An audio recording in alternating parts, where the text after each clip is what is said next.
All right, Victor. Drew Brees joins us from Soldier Field here in Chicago. We've talked about this for a couple weeks now. No Michael Thomas, no Emmanuel Sanders, no Marquez Callaway. This offense finds a way to win. This has to be rewarding in such a grinded-out fashion for this game.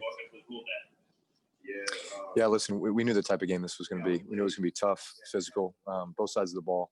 Knew it was going to come down to the wire more than likely. Obviously the Bears were coming off a tough loss Monday Night Football, so we felt like they were going to come in, ready to play, ready to prove something. And obviously you always want to come in and be able to establish a run. We weren't sure of the conditions, you look at the weather report and it's supposed to be in the low 30s with 25-mile-an-hour winds, and so you figure that's going to be a factor in the game. It's always windy here in Chicago, so I didn't feel like that was a huge factor, although, I think in the kicking game, maybe it was a bit, but yeah, just balance and managing the situations. We were not as good on third down as I felt like we were in the game. I felt like we put together some good drives, but we also had some 3-and-outs as well, so, at the end of the day, we had some critical fourth down conversions. We scored points when we needed to. Defense came up with some big stops when they needed to, and we were able to pull out a great overtime victory here in Chicago. You guys have been great right before the half the last couple of weeks. I mean, a 2-minute drill. You had a minute 36 left right before the half. 9-play, 68-yard drive. You go to Jared Cook once, you can't find him, then you go right back to him. How big was that drive before the half? That was huge. We were down 13-3.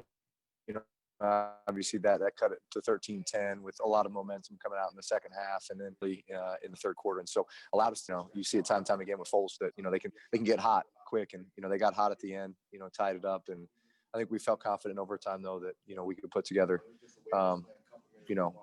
complimentary football on both sides of the ball and go down and win the game. You find Taysom Hill late in the game, a part of 20 unanswered points. Second time this season you found him late. Take me through that touchdown pass.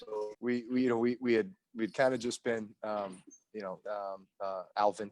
A lot of attention I think was going to those guys, and so it was just one of those kind of formations and plays where there was a lot of attention going the other direction, and felt like the route that Taysom had on, he was coming into a big void in the defense, and so waited on him to kind of make the end cut and, hit him in stride, and he was able to do the rest. But, again, one of the unsung heroes of our team in this game. He had a couple big, runs as well. I think he had 5 carries for 35 yards, but each one of them was a tough physical run where, he was getting a critical first down or, just continuing to move the chains.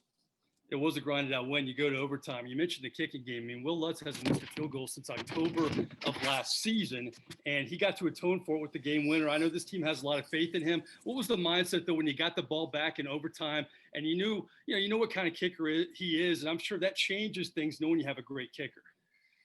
Yeah, absolutely. There was a kind of a challenge. Normally in overtime you'd say it's a no-brainer. You take the ball, but the wind started to pick up, and it was a factor. We decided to take the ball instead of the wind, right? So, that basically those drives were kind of right into the teeth of the wind.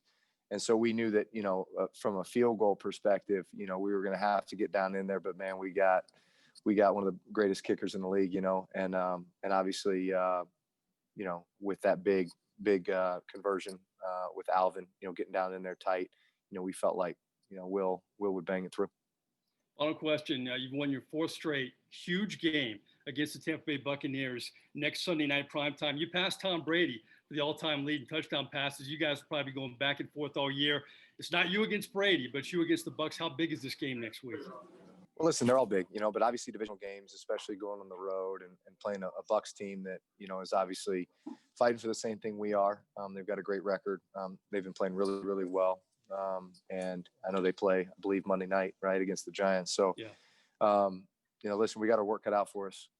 But we'll have a great week of prep and go up there and just play our best game.